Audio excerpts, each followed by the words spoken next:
이전하고 좀 많이 바뀌긴 했어요. 기존에는 사실 비트코인 시장 자체만 움직였는데 최근에는 이제 트럼프가 대통령이 되면서 정치도 이제 많이 바뀌었죠. 흐름이 시장이 전반적으로 암호화폐를 이제 거부할 수 없는 시장으로 점점 대중화로 나아가는 거죠. 그런 이제 시장의 분위기하고 정책의 변화 이런 것들이 맞물려 가지고 원래 이제 사이클 주기로도 이제 비트코인이 올랐는데 그런 기대감이 또 같이 더해진 것 같습니다. 큰 어떤 세력의 힘이 비트코인을 포함한 이제 암호화폐 시장에 영향을 주다 보니까 과거보다는 조금 더 어려운 그런 시장이 된 것 같긴 합니다. 또.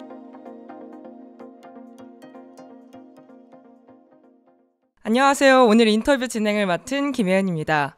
오늘은 데니월드 김동환 대표님 모시고 지금 현재 비트코인 상황과 주목할 만한 알트코인 그리고 향후 미래 시장 전망까지 함께 이야기 나눠보도록 하겠습니다. 대표님 안녕하세요. 네, 안녕하세요. 네, 대표님을 오늘 처음 뵙는 분도 계실 것 같은데요. 간단하게 소개 부탁드립니다.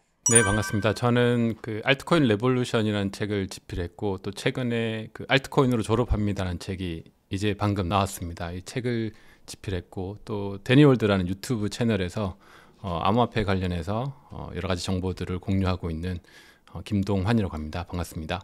대표님이 최근 보시는 비트코인 시장 분위기 어떻게 생각하시나요? 비트코인 시장은 최근에 굉장히 좀 좋아졌죠. 그래서 사실 이제 비트코인 대상승장이 언제인지 사람들이 많이 기다려왔고 궁금해왔고 또 일부는 이제 비트코인 최근에 조정받으면서 되게 힘들어하신 분들도 많은데 최근 이제 전반적으로 시장 전체가 이제 좋아지면서 비트코인이 우리가 기대했던 그런 이제 불장의 어떤 초입이 아닌가 이런 흐름으로 지금 시장이 흐르고 있는 것 같습니다. 그럼 이전 장과 비교했을 때 이번 장은 약간 뭐가 다르게 보이나요? 일단 기존 이제 반감기 위주로 비트코인 시장이 계속 그 상승을 하니까 우리가 이제 4년 주기로 이제 사이클이라고 하죠. 네. 그것을 뭐 기다리고 있는데 이전하고 좀 많이 바뀌긴 했어요. 기존에는 사실 비트코인 시장 자체만 움직였는데 최근에는 이제 트럼프가 대통령이 되면서 그리고 이제 어떤 정치도 이제 많이 바뀌었죠. 흐름이.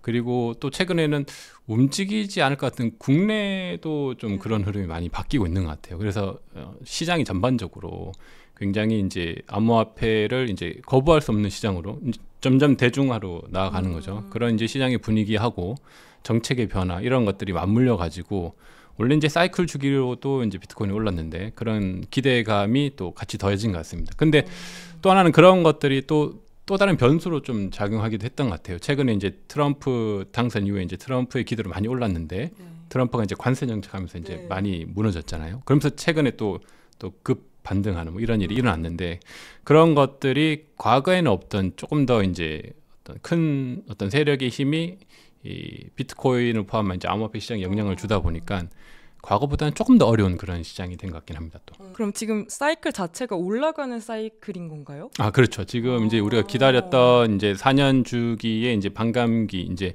비트코인 대상승장을 이제 사람들 많이 기다리고 있는데 그거의 이제 어떤 초입 그리고 정말 대상승장이 오는구나 이런 이제 분위기가 시장에 지금 흐르고 있는 상황이죠. 근데 비트코인이 지금 상승장이라고 하는데 미국에서 양자 컴퓨터가 개발된다고 하면서 약간 비트코인의 위협을 가할 수 있다 이런 말이 나오기도 하잖아요. 아, 네. 네, 대표님은 어떻게 생각하시나요?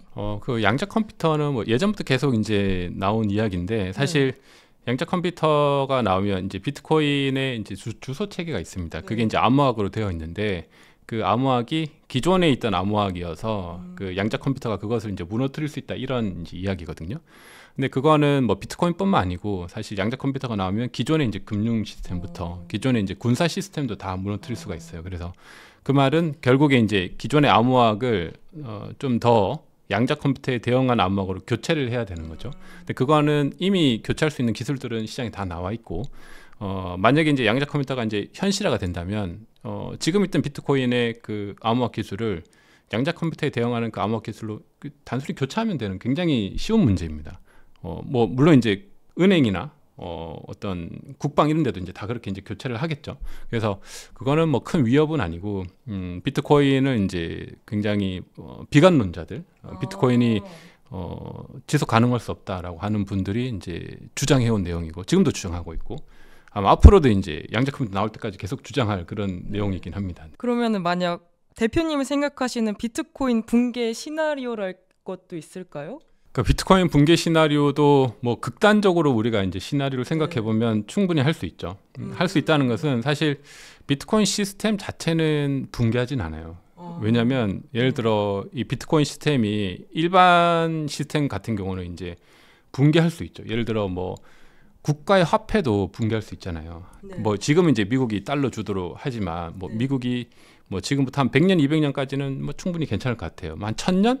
한 1000년까지도 나쁘지 않을 것 같다고 생각은 드는데 만약에 10,000년, 뭐 20,000년 이렇게 생각하면 그때도 미국이 계속 그 전 세계를 이끄는 그런 나라일까라고 생각해 봤을 때 우리가 역사적으로 보면 그렇게 오랜 기간 제국을 계속 이끌었던 그런 나라는 없잖아요. 네, 그렇죠. 그런 것처럼 이제 나라나 어떤 중앙화된 시스템은 언젠가는 붕괴하게 돼 있어요. 왜냐하면 계속 바뀌는 거죠. 근데 이제 비트코인 시스템은 좀 독특한 게 그 한 나라에 국한되어 있지 않고 그리고 이게 굉장히 탈중앙화 되어 있어요. 그래서 어떤 그 말은 무슨 말이냐면 비트코인을 운영하는 시스템이 미국에도 있고 우리나라에도 있고 영국에도 있고 그리고 뭐 일론 머스크가 화성에 자기의 어떤 나라를 건설한다고 하잖아요. 네. 화성에도 비트코인을 보낼 수가 있거든요. 비트코인 시스템을. 네. 그러면 이제 지구가 진짜 뭐 그런 일은 없겠지만 다 멸망하더라도 화성에서 비트코인을 존재할 네. 수 있는 이제 그런 시스템을 갖추고 있어요. 그래서 물론 이제 비트코인 가격이 떨어질 수는 있어요. 가격이 지금보다 많이 떨어지고 그래서 사람들이 많이 떠나갈 수는 있지만 가격이 떨어지더라도 비트코인을 운영하는 그 시스템은 누구나 이제 운영할 수가 있거든요. 그런 측면에서 이제 비트코인 시스템 자체가 붕괴하기는 굉장히 어렵다 이렇게 보고 있죠. 제가 또 궁금한 게 있는데 최근 약간 ETF로 인해서 기관들이 본격적으로 약간 시장에 진입하고 있는데 비트코인이 본래 추구했던 약간 탈중앙화와 그 철학과 약간 충돌되지 않나. 대표님은 그거에 대해서 어떻게 생각하시는지 궁금해요. 충돌되진 않는 것 같아요. 아, 그래요? 왜냐하면 그 사람들은 이제 비트코인이 탈중화돼 있는데 ETF라든지 뭐 그렇게 이제 중앙화된 기관이 비트코인을 뭐 모으거나 매집하면 굉장히 큰 세력이 돼서 비트코인에 위협이 되지 않을까 이렇게 이야기를 하는데 그거는 그렇지 않은 게 비트코인 시스템은 똑같아요. 그러니까 ETF를 하더라도 비트코인 시스템을 누군가 바꿀 수 있는 건 아니거든요. 비트코인 시스템은 그대로 존재하고 거기서 탄생하는 비트코인을 ETF라고 하는 어떤 주식 상품으로 비트코인과 이제 매칭한 거죠. 그래서 누군가는 똑같이 이제 비트코인 시스템에서 비트코인을 가지고 있고 그걸 1대1로 주식 형태로 발행해서 비트코인을 사고 팔 수 있게. 근데 거기에 이제 뭐 두 가지 점은 굉장히 많은 자금이 몰린다는 거고 그래서 ETF가 승인되고 기관들과 많은 자금이 몰리면 비트코인 가격을 상승하는 데 굉장히 큰 효과를 주겠죠. 그런 측면이 있고 어떤 투자적인 요소로 더 비트코인이 갈 수 있는 그런 건 있지만 비트코인 시스템 자체는 ETF가 뭐 어떤 걸 하더라도 뭐 바꿀 수 있는 그런 문제는 아니거든요.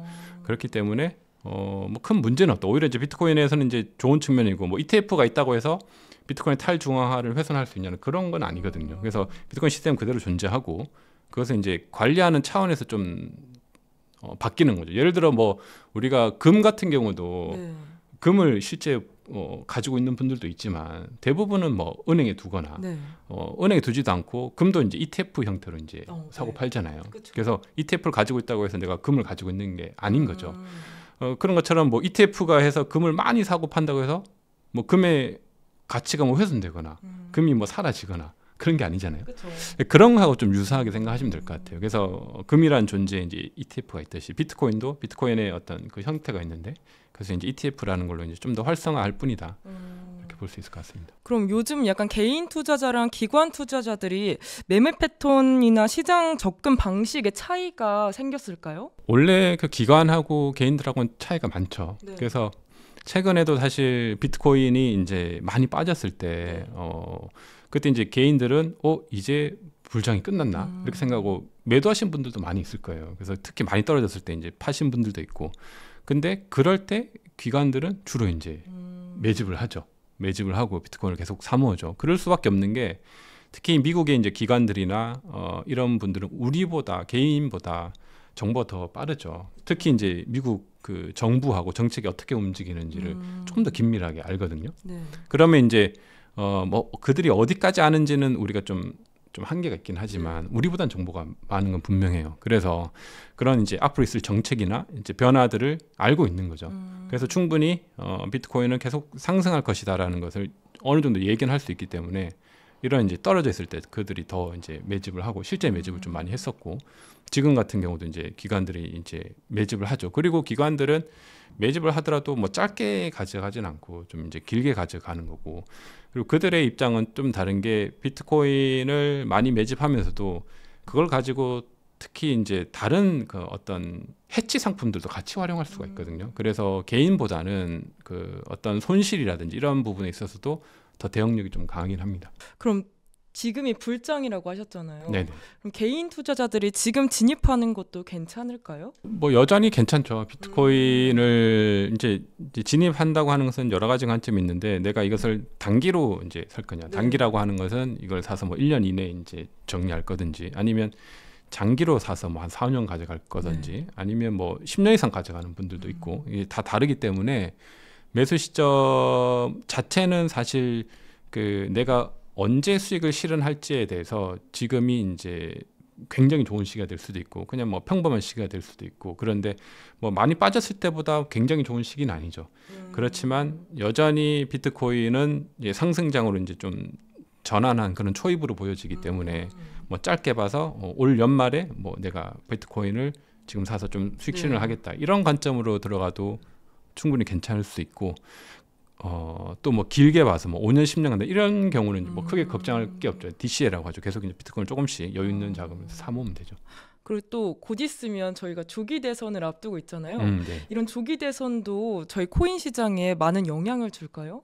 코인 시장이 사실 글로벌 시장이라서 대선하고 아주 직접적인 영향은 없을 것 같긴 해요. 그렇지만 이제 코인 시장이 좀 독특한 게 특히 국내는 국내의 거래소에만 있는 뭐 업비트라든지 빗썸 같은 국내 거래소에서 특히 이제 국내 뭐 김치 코인들 뭐 이런 것도 있고 국내 거래소에서만 존재하는 그런 코인들은 뭐 어느 정도 좀 영향이 있을 수 있겠죠. 그리고 예를 들어 어떤 코인 시장이 정책이 좀 더 코인 쪽으로 위주로 간다면 뭐 김치 프리미엄 같은 것도 이제 좀 더 생길 수도 있고 뭐 그런 건 있지만 어떤 우리나라 정책하고 전체 그 코인 시장하고는 상관관계는 거의 없는 것 같긴 합니다. 그러면 조기 대선하고 저희 코인 시장하고는 별로 상관이 없어서 생각을 많이 할 필요는 없겠네요. 그렇죠. 근데 이제 완전히 그 무시하기는 힘들고 그게 조기 대선 중에서 우리가 이제 좀 주목해 봐야 될 것은 대선하고 이제 미국하고 관련된 그런 이제 정책이라든지 이런 것들에 따라서 좀 장기적인 관점에서는 영향을 있을 수도 있겠죠. 그래서 근데 이제 뭐 단기적으로는 대선 자체가 어떤 코인 시장에 이제 국내 시장 뭐 주식 시장에는 이제 영향을 주겠지만 코인 시장하고는 조금 거리가 있는 거 아닌가 이렇게 좀 보고 있습니다. 근데 정치권에서도 요즘에 약간 블록체인이나 코인에 대한 언급들이 많이 나오고 있잖아요. 네네. 대표님이 생각하시기에 약간 정치권 전반의 암호화폐나 블록체인에 대한 이해 수준은 어느 정도라고 생각하세요? 이해 수준은 예전보다는 많이 올라온 것 같아요. 그래서 보면 뭐 일부 이제 대선 후보라든지 그런 뭐 정치권에서 이야기하는 분들을 보면 뭐 전부는 아니지만 일부는 의외로 정치하는 분들이 이렇게까지 좀 깊이가 있는 이런 분들도 가끔 보이거든요. 그래서 과거보다는 좀 많이 좀 올라왔지만 그래도 여전히 이해가 좀 부족하고 그리고 지금 같은 경우는 최근에 이제 스테이블 코인 가지고 이제 많이 정치권에서 이슈가 있더라고요. 그래서 그리고 최근에 뭐 신문을 봐도 뭐 스테이블 코인이 실제 이제 막 결제도 되고 하니까 이 정도 되니까 약간 위협이 오는 거죠. 코인에 대해서 굉장히 부정적으로 봤는데 스테이블 코인으로 실제 지금 많은 사람들이 국내에서도 결제를 하고 있거든요. 그러면 이제 원화 가치하고 이런 것도 하락되고 여러 가지 시장에 그 위협을 주잖아요. 그래서 이거는 뭐 그냥 코인은 투자 상품인 줄 알았는데 그게 아니고 우리 실물 경제에 영향을 미칠 수 있거나 이런 이제 좀 변화가 생긴 거죠. 그러면서 이제 정치권에서도 이거를 뭐 스테이블 코인을 우리가 해야 된다 이런 이제 막 이야기들이 있는 것 같은데 아무래도 그런 수준까지 좀 많이 발전한 것 같긴 해요. 그래서 정치권에서도 이 두 가지 관점이죠. 예전에는 그냥 투자의 관점, 투자자들 보호 아니면 이 가상자산이라는 것을 어떻게 이 제도권에 넣을 것인가 이런 문제였는데 지금은 막 스테이블 코인이라는 게 나오고 뭐 이것이 촉발이 된 건 이제 사실 미국 트럼프가 이제 스테이블 코인 관련해서 정책들을 지금 계속 만들고 있어요. 그래서 결국 우리나라도 일부 정책들은 미국의 정책을 따라가야 되기 때문에 정치권에서 그것을 아예 안 할 수가 없는 거죠. 그런 변화 때문에 또 이제 정치권에서도 이런 이슈들을 계속 다루고 있는 것 같습니다. 그런 이슈에 대해서 약간 휩쓸리면 안 되겠죠? 근데 그걸 좀 볼 필요는 있죠. 우리가 예를 들어서 이 암호화폐가 그냥 짧은 시간에 투자하고 끝낼 그런 건가? 아니면 실제 생활에서도 결제를 할 수 있다면 이건 좀 다른 문제일 수 있겠는데 이런 이제 접근은 필요한 것 같아요. 그러면 이게 진짜 뭐 1년을 하고 그냥 내가 투자를 잘해서 끝내야 되는 어떤 투자 종목인 건지 대부분 이제 암호화폐는 이제 장기 투자는 많이 어렵다고 이야기하거든요. 그러면 이제 이게 실생활에서 들어들고 진짜 활용이 된다면 장기적으로 투자할 수 있는 그 대상이 되는 거죠. 그러면 그렇게 했을 때 우리가 가지고 있는 이제 어떤 포트폴리오라든지 이런 것들을 어떻게 구상해야 될지 좀 이런 고민을 투자자는 해볼 필요가 있죠. 그럼 스테이블 코인이 굉장히 언급이 많이 나오고 있다고 이렇게 말씀 주셨는데 그러면은 스테이블 코인 쪽은 장기 투자 쪽으로 생각을 해야 되는 건가요? 스테이블 코인 같은 경우는 지금도 굉장히 유효합니다. 스테이블 코인은 이제 여러 가지 형태가 있는데 기본적으로 이제 달러 대비해서 내가 가지고 있으면 그걸로 인해서 이제 여러 가지 뭐 코인도 사고 뭐 일부 이제 결제도 할 수 있고 하는 건데 대부분은 그냥 자산 형태로 가지고 있죠. 저도 뭐 스테이블 코인을 많이 가지고 있는데 예를 들어 이자만 하더라도 그냥 달러보다 스테이블 코인을 가지고 있는 게 이자가 훨씬 더 높거든요. 그래서 그런 뭐 이자 수익도 높고 여러 가지로 이제 특히 이제 국내는 아니지만 해외 거래소에서는 스테이블 코인으로 이제 그 뭐 코인을 사고 팔기 때문에 그런 용도로도 필요하고 그래서 그것을 어떻게 활용하는지가 이제 점점 넓어지겠죠. 그 중에 하나가 이제 뭐 결제라는 그런 부분도 있긴 한데 그래서 이거는 굉장히 좀 의미가 있습니다. 그래서 스테이블 코인은 이 시장 전체의 어떤 유동성이라고 하죠. 그 암호화폐 거래를 잘 할 수 있게 해주는 그런 것들이 늘어나는 거기 때문에 우리가 이제 계속해서 실제 이제 포트폴리오에 내가 스테이블 코인을 어느 정도 좀 가지고 있어야죠. 그래서 그걸 가지고 필요할 때 또 매수하기도 하고 또 뭐 자산을 지키기도 하고 그런 형태로 이제 활용하는 게 좋죠. 대표님이 생각하시기에 이제 나중에 비트코인이 자산 포트폴리오 내에서 어느 정도의 위치에 이렇게 안착할 수 있을까요? 아마 미래에는 그러니까 투자하는 사람이라면 내가 그러니까 투자하는 투자자들이 뭐 다양하게 적극적으로 하는 분도 있고 보수적으로 하는 분도 있고 뭐 그렇잖아요. 근데 비트코인이 미래에는 투자하는 사람들의 포트폴리오에 어떤 형태로든 다 있을 거예요. 왜냐하면 우리가 투자하는 그 회사들이 또 비트코인을 보유하고 있고 뭐 그런 형태이기 때문에 그게 직접적이든 간접적이든 비트코인은 포트폴리오에 다 있게 될 것이다. 그러니까 그거를 내가 직접 보유할 것인지 아니면 어떤 간접 형태로 보유할 것인지 이런 좀 차이가 이제 존재할 수 있겠죠. 그럼 지금 빠르게 진입하는 게 미래를 위해서 가장 좋은 방법일까요? 그거는 이제 좀 사람마다 다를 것 같아요. 이제 내가 이제 그 비트코인이라는 자산 지금도 여전히 변동성이 크거든요. 그래서 내가 이제 일단 투자자마다 다 다르니까 내가 감당할 수 있는 범위 내에서 투자를 이제 지속적으로 해야죠. 제 생각에는 비트코인을 적립식으로 매번 꾸준하게 사는 게 제일 좋은 것 같아요. 그래서 그렇게 적립식으로 계속 비트코인을 사 모으고 그러다가 내가 이제 투자에 어느 정도 이제 좀 실력을 키워야겠다 이런 분들은 좀 조금 자금을 조금 모아서 단기적으로 좀 뭐 비트코인을 사고 팔고도 하고 뭐 그런 식으로 하는 게 좋은 것 같고 이것을 내가 어느 정도의 이제 투자 스타일인지 모르고 하면 대부분은 특히 이제 지금 같은 경우 샀다가 또 시간이 좀 또 많이 떨어질 거거든요. 그러면 또 그때 이제 정리를 하죠. 그래서 손실 보고 이제 나가게 되는데 그런 이제 패단을 막으려면 이제 적립식으로 그냥 꾸준하게 사는 게 과거 모든 투자자들을 봤을 때 그나마 가장 높은 수익률을 주고 이것을 계속 유지할 수 있는 것 같다라고 저는 좀 보고 있습니다.